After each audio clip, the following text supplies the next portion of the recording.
যুদ্ধবিধ্বস্ত গাজাবাসীর ভোগান্তি এবার নতুন শ্বাসতন্ত্রের ভাইরাসের সংক্রমণের মাধ্যমে দ্বিগুণ হয়ে উঠেছে। তীব্র শীত ও ঝড়ের পূর্বাভাসের মধ্যেই হাসপাতালে ভর্তি রোগীর সংখ্যা বাড়ছে।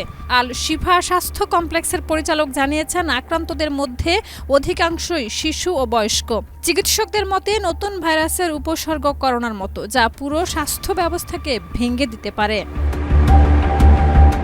গাজার আবাসিক শিবিরগুলো ঝুঁকির মুখে। মিডিয়া অফিস জানিয়েছে 1,35,000 শরণার্থীর মধ্যে 1,27,000 তাঁবু এখন ব্যবহার অনুপযোগী। এদিকে 19 জানুয়ারি আবহাওয়া অধিদপ্তর আরও একটি শীতকালীন ঝড়ের পূর্বাভাস দিয়েছে।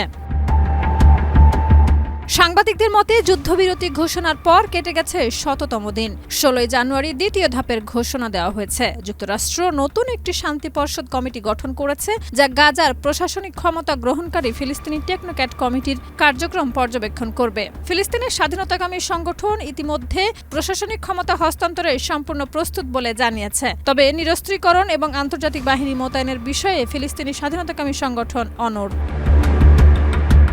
ওয়াশিংটন ইতিমধ্যে বিশ্বের ৬০টি দেশকে শান্তি পর্ষদে যোগ দেওয়ার জন্য আমন্ত্রণ জানিয়েছে। বৃহস্পতিবার ওয়ার্ল্ড ইকোনমিক ফোরামের সাইডলাইনে ট্রাম্পের নেতৃত্বে এই চুক্তি স্বাক্ষর অনুষ্ঠানে অংশ নেবে সদস্য দেশগুলো। তবে ফ্রান্সের প্রেসিডেন্ট ইমানুয়েল ম্যাক্রোর ভিন্ন মত ট্রাম্পকে রীতিমতো চটিয়েছে।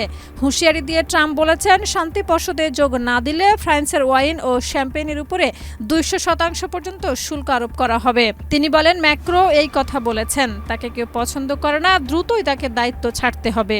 সাম্প্রতিক উত্তেজনার মধ্যে গাজায় তুরস্ক ও কাতারে সেনা প্রবেশে ইসরায়েলি প্রধানমন্ত্রী নওশাদ জানিয়েছেন, দেশটির সাধারণ মানুষও ৭ই অক্টোবর হামলা পরবর্তী পদক্ষেপ নিয়ে অসন্তুষ্ট, যার প্রমাণ সোমবারের পার্লামেন্টের বাইরে অনুষ্ঠিত বিক্ষোভ।